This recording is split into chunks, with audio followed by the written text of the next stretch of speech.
ونصلي على رسوله الكريم أما بعد فأعوذ بالله من الشيطان الرجيم بسم الله الرحمن الرحيم ويسألونك عن ذي القرنين قل سأتلو عليكم منه ذكرا إنا مكنا له في الأرض وآتيناه من كل شيء سببا فأتبع سببا حتى إذا بلغ مغرب الشمس وجدها تغرب في عين حمية ووجد عندها قوما قلنا يا ذا القرنين إما أن تعذب وإما أن تتخذ فيهم حسنا۔ سورۃ الکہف کا درس چل رہا ہے۔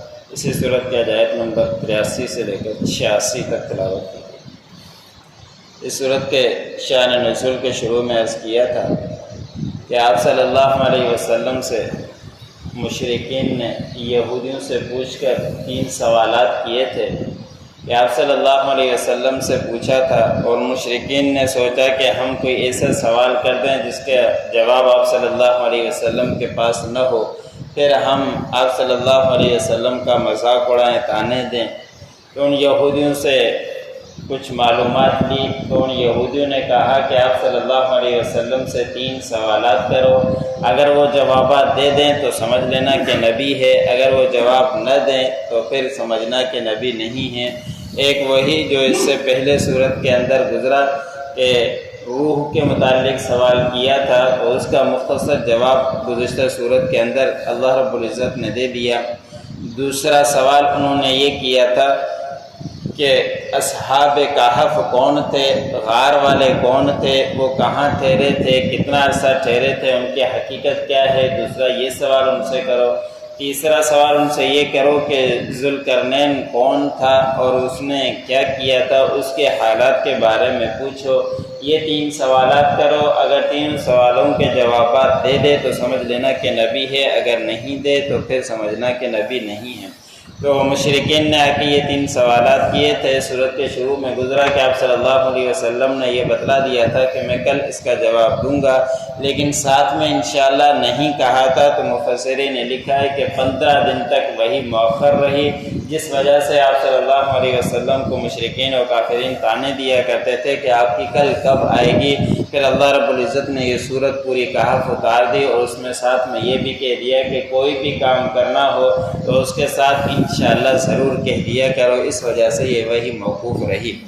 تو اس کے 2 جوابات تو اللہ رب العزت نے دے دیے۔ تیسرا جواب اللہ رب العزت نے فرمایا کہ یہ لوگ آپ سے ذوالقرنین کے بارے میں سوال کرتے ہیں، تو آپ کہہ دیجئے کہ عنقریب میں اس کے بارے میں ان کا تذکرہ آپ کے سامنے کروں گا، ان کا ذکر آپ کے سامنے کروں گا۔ اب یہ ذوالقرنین نبی تھے یا نہیں تھے، اس کے اندر مفسرین نے مختلف باتیں لکھی ہے۔ کچھ مفسرین نے لکھا ہے کہ نبی تھے، اور کچھ مفسرین نے لکھا ہے کہ نبی تو نہیں تھے لیکن وقت کے بادشاہ تھے، اور اللہ رب العزت نے ان کو بڑی حکمت کے ساتھ نوازا تھا۔ اور قرن سین کو کہا جاتا ہے، انہوں نے ہر طرف مغرب و مشرق کی طرف سفر کیا تھا، اسی کی نسبت سے اس کو ذوالقرنین کہا جاتا ہے، اور اس کا اصل نام کوئی دوسرا ہی تھا۔ اللہ رب العزت نے فرمایا کہ ہم نے ان کو ٹھکانہ دیا تھا زمین میں، اور ہم نے ان کو دیا تھا ہر طرح کا سامان، ہر طرح کی چیزیں ان کو نوازا تھا، اور پھر یہ انہوں نے اس سامان کے ساتھ پیروی کی سفر کی، اور یہ سفر کرتے ہوئے جب سورج کے غروب ہونے کی جگہ پر پہنچے تو وہاں پہ انہوں نے دیکھا کہ سورج غروب ہو رہا ہے، ایک گدلا پانی کی طرح ہے، اس کے اندر غروب ہو رہا ہے، لیکن سورج غروب تو نہیں ہوتا، لیکن نظر آتا ہے 24 گھنٹے سورج چل ہی رہا ہوتا ہے، لیکن ہمیں یہ ایسے ہی محسوس ہوتا ہے کہ جیسا کہ وہ ایک پانی کے اندر غروب ہو رہا ہے۔ تو حضرت یہ ذوالقرنین بھی وہاں پہنچے، تو وہاں پہنچ کر انہوں نے دیکھا کہ سورج کے غروب ہونے کی طرح، یعنی اب کوئی آگے مقام نہیں تھا، اس مغرب کی طرف آخری مقام پر پہنچے۔ وہاں پہ ذوالقرنین نے کچھ لوگوں کو دیکھا، ایک قوم کو وہاں دیکھا، تو اس قوم سے ملاقات کے بعد اللہ رب العزت نے اسی طرح پیغام دیا ذوالقرنین کو کہ ہم نے کہا کہ ذوالقرنین اس قوم کو یا تو عذاب دے دو یا جیسا آپ کو ان کے بارے میں بہتر ہو وہ آپ ان کے ساتھ کر لیجئے۔ مفسر نے لکھا ہے کہ وہ ایسا لگتا ہے کہ وہ قوم مسلمان نہیں تھی، فرما بردار نہیں تھی، اور ان کے زندگی گزارنے کا بھی عجیب طریقہ تھا۔ تو اگلی آیتوں کے اندر آئے گا کہ پھر حضرت اس سے یہی پتہ چلتا ہے یہ قوم نافرمان تھی۔ پھر حضرت ذوالقرنین نے ان کے ساتھ یہ کیا کہ اگر ان میں سے کوئی ظلم کرے گا تو پھر ہم ان کو سزا دیں گے، جو ایمان لے کر آئے گا وہ فرما بردار رہے گا۔ وَيَسْأَلُونَكَ عَنْ ذِي الْقَرْنَيْنِ، یہ لوگ آپ سے سوال کرتے ہیں ذی القرنین کے بارے میں۔ قُلْ سَأَتْلُو عَلَيْكُمْ مِنْهُ ذِكْرًا، کہہ دیجئے کہ ان قریب میں تمہارے سامنے اس کا ذکر کروں گا۔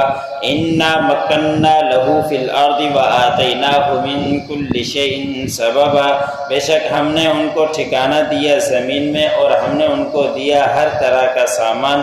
فَأَتْبَعَ سَبَبًا، بس اس نے پیروی کی ایک راستے کی۔ حَتَّى إِذَا بَلَغَ مَغْرِبَ الشَّمْسِ، یہاں تک کہ جب وہ پہنچے سورج کے غروب ہونے کی جگہ پر۔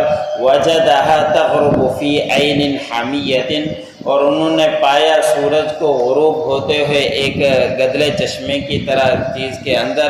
وَجَدَ عِنْدَهَا قَوْمًا، اور وہاں پایا اس کے پاس ایک قوم کو۔ قُلْنَا يَا ذَا الْقَرْنَيْنِ، ہم نے کہا اے ذوالقرنین، اِمَّا أَن تُعَذِّبَ، یا تو ان کو سزا دیجئے، وَإِمَّا أَن تَتَّخِذَ فِيهِمْ حُسْنًا، یا ان کے ساتھ بنائیے اچھا معاملہ۔ جو پڑھا سنا مجھے سننے والا